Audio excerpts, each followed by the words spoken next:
Welcome friend, আজ আমরা দেখতে চলেছি সাউথ ইন্ডিয়ান একটা মাস্টারপিস মুভি। যে মুভির স্টোরি আপনাকে কিছু শেখাবে, আমাদের সমাজে ঘটে চলা কিছু সত্যের মুখোমুখি দাঁড় করিয়ে দেবে। তো চলুন শুরু করা যাক।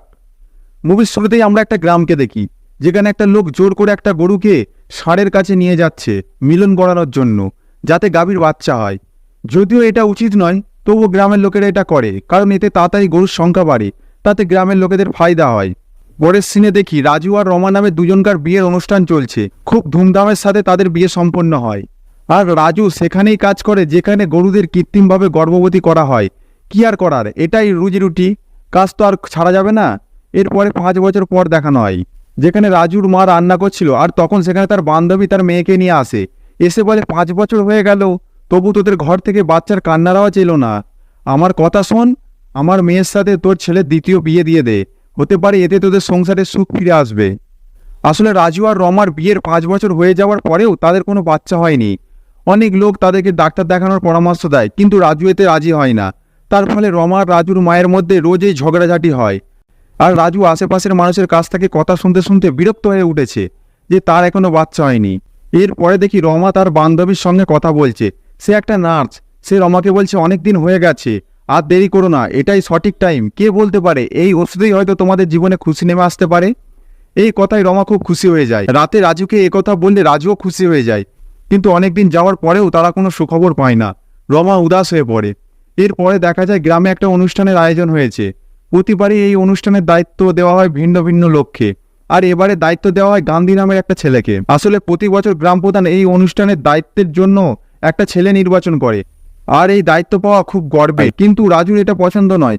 সে বলে তার ঠাকুরদাদা গ্রামের মন্দির বানানোর জন্য সব থেকে বেশি টাকা দিয়েছিল, সেই হিসেবে রাজুই তো প্রতিবারে এই দায়িত্ব পাওয়ার যোগ্য।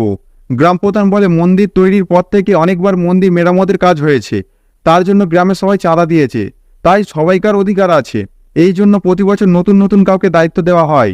কিন্তু রাজু এসব কথা মানে না, এই জন্য গান্ধী আর তার মধ্যে বিবাদ শুরু হয়ে যায়। এই কথা কাটাকাটির মধ্যে গান্ধী বলে, তুই তো একটা বাচ্চা জন্ম দিতে পারিসনি, তুই আবার অনুষ্ঠানের দায়িত্ব নিবি কি করে? একে তো মন্দিরে ঢুকতে দেওয়াই উচিত নয়। কথা শুনে রাজু জ্বলে যায়। রাগে সে গান্ধীকে মারতে যায়, তখন প্রধান তাদেরকে থামিয়ে দেয়। কিন্তু এই কথাটা রাজুর মনের মধ্যে গেঁথে যায়। গান্ধী তাকে কাপুরুষ কি করে বলল, এবার তো তাকে দেখকেই ছাড়বে যে বাবা কি করে হতে হয়। এরপরে রাতে গান্ধী দলবল নিয়ে রাজুকে ঘিরে ফেলে ও রাজুকে খুব মারে। রাজু বাড়ি এলে রমা এই অবস্থা দেখে অস্থির হয়ে পড়ে। এরপরে গান্ধীর সঙ্গে হওয়া ঝামেলার ব্যাপারে সে যখন জানতে পারে, তখন সে রাজুকে বোঝায় এসব লোকের কথায় একদম কান দেবে না। সে ওরা যাই বলুক, তুমি সব সময় ওদের কথা এড়িয়ে যাবে, এটাই আমাদের জন্য ভালো। এরপরের দিন রাজুর একটা বন্ধু বলে, দেখ দোস্ত, এখন অনেক চিকিৎসা বেরিয়েছে, তুই আর রমা একবার চেক আপ করে নে, হতে পারে তোর মধ্যেই প্রবলেম আছে। রাজু বলে, হাঁটবে, আমার মধ্যে কোনো প্রবলেম নেই, ডাক্তারের চক্করে আমি পড়তে চাই না। কিছুদিন বাদে রাজু আর রমা মন্দিরে যায় এই ভেবে ভগবান যদি তাদের কথা শুনে নেয়, তাদেরকে একটা বাচ্চা দেয়, তারা যদি মা বাবা হতে পারে, এই আশায়। এর পরের দিন রাজু কাজে যায়। রাজুর কাজ তো তোমরা সবাই জানো, জোর করে গরুকে প্রেগনেন্ট করা। সে তার কাজে লেগে পড়ে। রাজু তো জোর করে গরুকে গর্ভবতী করতে পারে, কিন্তু সে নিজে আজ পর্যন্ত বাবা হতে পারল না। এই বলে তারা হাসাহাসি করতে থাকে। বেচারা রাজু লোকের মুখে এসব কথা শুনে হতাশ হয়ে পড়ে। লোকেদের এসব কথায় রাজু এতটাই হতাশ হয়ে পড়ে যে রাত্রে ঘুম থেকে উঠে রমার পেটের দিকে তাকিয়ে বলে, বাবা তুমি কবে আসবে? তোমার জন্য তো সারা দুনিয়া আমাকে কথা শুনিয়ে শুনিয়ে মেরে ফেলেছে, আমি তো ভেতরে ভেতরে কবেই মরে গেছি, শুধু বাইরে থেকে আমি জীবিত। কথা বলার আওয়াজে রমা উঠে বসে। স্বামীর এরকম ছেলে মানুষই দেখে তার চোখে জল চলে আসে। সে মনে মনে ভাবে তার জন্য এসব হচ্ছে, সেই তো রাজুকে একটা বাচ্চা দিতে পারছে না। পরের দিন সকালবেলা রমা রাজুর কাছে গিয়ে বলে, তুমি আর একটা বিয়ে করো, আমি একটুও কষ্ট পাবো না, আমি চাই তুমি সুখে দেখো, আমি আমার মায়ের বাড়ি চলে যাব। রাজু এতে রাজি হচ্ছিল না, কিন্তু রমার জড়াজড়ির পরে সে এক পর্যায়ে রাজি হয়। এর পরের দিন রমার কাছে একটা খবর আসে যে তার মা আর এই দুনিয়ায় নেই। তা শুনে রমার পায়ের তলার মাটি সরে যায়। তার মায়ের অন্তিম কাজ হওয়ার পর রমা ঠিক করে সে এখানেই থেকে যাবে, সে আর রাজুর বাড়িতে যাবে না, রাজু আর একটা বিয়ে করুক। রমা এই অবস্থায় দেখে রাজুকে বলে, না, আমি তোমাকে এই অবস্থায় ছেড়ে কোথাও যাব না, আর আমি দ্বিতীয় বিয়েও করব না, চলো আমরা ডাক্তারের কাছে যাই। কথা শুনে রমা খুব খুশি হয়। পরের দিন রাজু আর রমা গ্রামের লোকেদের কাছ থেকে লুকিয়ে হসপিটালে যায় টেস্ট করানোর জন্য। সেখানে নার্স রাজুর হাতে একটা ডাব্বা দিয়ে বলে এদের স্পাম দিতে, আর দরকার হলে রমাকেও সঙ্গে নিয়ে যেতে। এবার কেউ যেন জিজ্ঞাসা করো না স্পাম মানে কি। রাজু এক প্রকার বাধ্য হয়ে টেস্ট করাতে এসেছে। তার উপর নার্সের মুখে এরকম কথা শুনে সে লজ্জায় আর আগে বলে, এ আবার কি টেস্ট, এসব আমি করতে পারবো না। রমা তাকে যেমন তেমন করে বুঝিয়ে রাজি করায়। এরপরে তার টেস্ট দিয়ে চলে যায়। এর পরের দিন রমা আর রাজু আবার হসপিটালে আসে টেস্টের রিপোর্ট দেওয়ার জন্য। রাজু হসপিটালে যায় না, সে রমাকে পাঠায় রিপোর্ট আনার জন্য। অনেক আশা নিয়ে রমা হসপিটালের ভেতরে চলে যায়। রিপোর্ট দেখার পর রমার তো হোশই উড়ে যায়।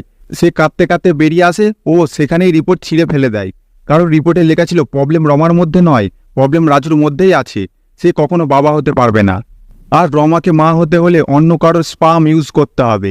এই জন্য সে উদাস হয়ে পড়ে, কিন্তু রাজুকে এসব কথা সে বুঝতে দেয় না। রাজুর মন রাখার জন্য বলে, ডাক্তার বলেছে কিছু ওষুধ খেলে আমি ঠিক হয়ে যাব, তারপর আমরা বাবা মা হতে পারবো। এটা শুনে রাজু তো খুব খুশি হয়, কারণ তার বিশ্বাস ছিল যে তার মধ্যে কোনো প্রবলেম নেই, সব প্রবলেম রমার মধ্যেই আছে। আর এই বিশ্বাস শুধু রাজুর নয়, আমাদের সমাজের সব পুরুষেরই। আমাদের সমাজে সব সময় এসব ব্যাপারে মেয়েদেরই দোষ দেওয়া হয়, যেটা একদমই ঠিক না। বেচারি রমা, সে মনের কথা কাউকে বলতে পারে না, তাই সে চুপ করে থাকে। সেই সময় রাজুর মা আবার রমার উপর চিল্লাচিল্লি করে, বলে তোমার মধ্যে এত প্রবলেম ছিল তো আমার ছেলেকে বিয়ে করলে কেন? তুমি আমাদের আগে জানাওনি কেন যে তুমি আমার ছেলেকে কখনো সন্তান দিতে পারবে না? আমার ছেলের জীবনটা তো পুরো বরবাদ করে দিলে। রমা অনেকক্ষণ তার শাশুড়ি এসব কথা শুনছিল, কিন্তু এবার সে উঠে রাজুর মাকেও দু একটা কথা শুনিয়ে দেয়। তা দেখে রাজু রমাকে বলে, এটা কি রকম ব্যবহার করছো আমার মায়ের সাথে? এসব হওয়ার পর রমা মনে মনে ঠিক করে নেয় সে অন্য পুরুষের স্পাম ব্যবহার করেই মা হবে। মা সে হবেই, যাতে তাকে পরে কথা শুনতে না হয়, আর রাজুকে যেন কোথাও অপমান হতে না হয়। এর পরের দিন সে ডাক্তারখানায় এসে ইঞ্জেকশন নিয়ে নেয়, তেমনভাবে যেমন করে রাজু জবরদস্তি গরুকে প্রেগনেন্ট করত। আর আজকে দেখো তার স্ত্রীকেই এসবের সম্মুখীন হতে হচ্ছে। এর কিছুদিন পর রমা বমি করে, তা দেখে সেখানে বসে থাকা একটা বুড়ি বলে, রাজু মিষ্টি খাওয়াও, তুমি বাবা হতে চলেছো। এ কথা শুনে রাজু হাউমাউ করে কেঁদে ফেলে। এটা আনন্দের কান্না, এতদিন পরে সে বাবা ডাক শুনবে। 5 বছর ধরে সে লোকের কত কথাই না সহ করেছে, আজ সে গ্রামের মধ্যে দিয়ে মাথা উঁচু করে চলতে পারবে। কিছু মাস পর রমার একটা ছেলে হয়, আর রাজুর তো খুশির ঠিকানাই থাকে না। সে তার ছেলেকে দেখে দেখে সেই সব লোককে কথা শোনায় যারা তাকে কাপুরুষ বলেছিল। এরপর দিন যায়, রাজুর ছেলেও আস্তে আস্তে বড় হতে থাকে। রাজু তার ছেলেকে খুব ভালোবাসতো, সে সারা দিন তার সাথে খেলা করত। কিন্তু রমার মনে সুখ ছিল না, সে সব সময় চিন্তিত থাকতো। সে কতদিন আর সত্যিটাকে নিজের মধ্যে রাখবে? কেমন করে রাজুকে বলবে যে এই বাচ্চা তার নয়, অন্য কারোর স্পাম থেকে তৈরি হয়েছে? এই কথা যখন রাজু জানতে পারবে তখন তার কী যে হবে সেটা ভেবেই রমা সবসময় চিন্তিত থাকে।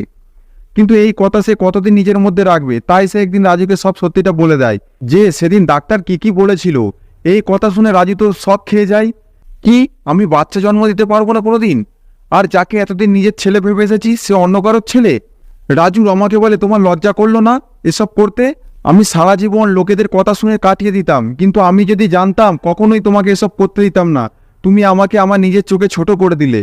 এই কথা বলে সে রাগ করে বেরিয়ে যায়। আর যেখানে তার ছেলেকে নিজের থেকেও বেশি ভালোবাসতো, এখন তাকে ঘৃণা করতে আরম্ভ করে। এরপর রাজু একটা অন্য জায়গায় যায়, সেখানে গিয়ে তার নিজের প্রাইভেট পার্টের উপর আঘাত করতে থাকে, আর বলতে থাকে, আমি এমনই কাপুরুষ যে আমার বউকে অন্য পুরুষের সাহায্য নিয়ে প্রেগনেন্ট হতে হচ্ছে। রাজুর এমন অবস্থা দেখে রমা শাশুড়িকে সব সত্যি কথা বলে দেয়। রমা ভেবেছিল এসব জানার পর তার শাশুড়িও হয়তো তার উপরে চিল্লাচিল্লি করবে, কিন্তু সে রমাকে চিল্লানোর বদলে তাকে সান্ত্বনা দেয়, বলে যে চিন্তা করো না, সব ঠিক হয়ে যাবে। পরের দিন রাজু তার ছেলেকে নিয়ে বাজারে যায়, আর খেলনা কিনে দেওয়ার নাম করে তাকে সেখানে ছেড়ে দিয়ে চলে আসে, যাতে কখনো তার ছেলের মুখ দেখতে না হয়। এরপর সে যখন বাড়ি আসে তখন সেখানে তার ছেলেকে দেখতে পায়। আসলে রাজুর এক বন্ধু তার ছেলেকে বাজারে দেখতে পেয়ে বাড়িতে পৌঁছে দিয়ে গেছে। রাজুর এরকম আচরণ দেখে রমা বুঝতে পারে হয়তো আর কখনো রাজু তার ছেলেকে আগের মতো নিজের করে নেবে না। পরের দিন রাজুর ছেলে স্নান করতে যায়। আগে রাজু তার ছেলেকে নিজের হাতে স্নান করিয়ে দিত, কারণ তার ছেলে এখনো সাঁতার কাটতে পারে না। কিন্তু রাজু এখন তাকে ঘৃণা করতে লেগেছে, তাই সে যখন জলের কাছে যায় রাজু তাকে ধাক্কা মেরে জলে ফেলে দেয়, আর সেখান থেকে চলে যায়। কিছু দূর যাওয়ার পর রাজু ভাবে, এটা আমি কি করছি? সে যার স্পাম থেকেই হোক, সে তো আমাকে বাবা বলে ডাকতো, ছিল তো আমারই ছেলে, লালন পালন তো আমিই করেছি। তাই সে তার ভুল বুঝতে পেরে ছুটে আবার ফিরে আসে, কিন্তু ততক্ষণ অনেক দেরি হয়ে যায়। সবাই তার জ্ঞান ফিরানোর অনেক চেষ্টা করে, কিন্তু রমা যখন রাজুকে সেখানে দেখে তখন কাঁদতে কাঁদতে বলে, দূর হয়ে যাও আমার ছেলের কাছ থেকে, তুমি ওকে মেরে ফেলেছো। আর এই কথা শুনে রাজু কাঁদতে কাঁদতে সেখান থেকে চলে যায়। কিছুক্ষণ পর জ্ঞান ফিরলে সবাই হাঁপ ছেড়ে বাঁচে। আর এদিকে রাজু ভাবে সে কি এমন পাপ করেছে যার বদলে ভগবান তাকে এমন শাস্তি দিচ্ছে। এরপরে তার নজর সেখানে থাকা একটা গরুর দিকে যায়। গরুটিকে দেখে তার নিজের ভুল বুঝতে পারে সে।